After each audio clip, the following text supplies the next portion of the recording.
స్తులో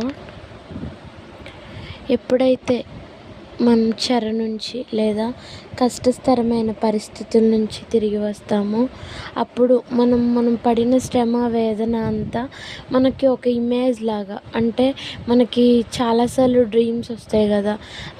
కొన్ని కళలు మనకి గుర్తుండదు, కొన్ని కళలు స్పష్టంగా తెలియదు, కానీ ఎట్లా కళలు చాలా వితిన్ సెకండ్స్లో వితిన్ మినిట్స్లో వస్తాయి.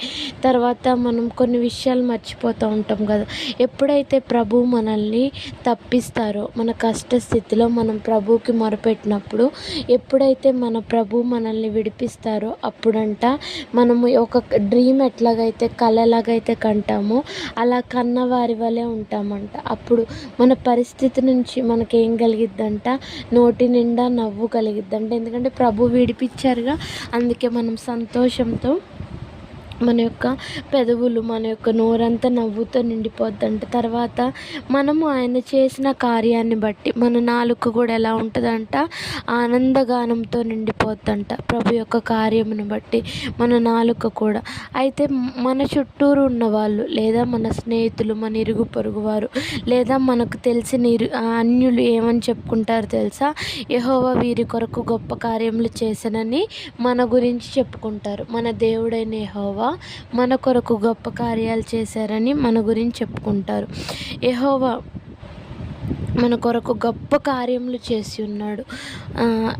126వ కీర్తన 3వ వచనంలో ఉంటుంది కదా, యెహోవా మన గొప్ప కార్యములు చేసి ఉన్నాడంట. మనం సంతోషభరితులమైతిమి.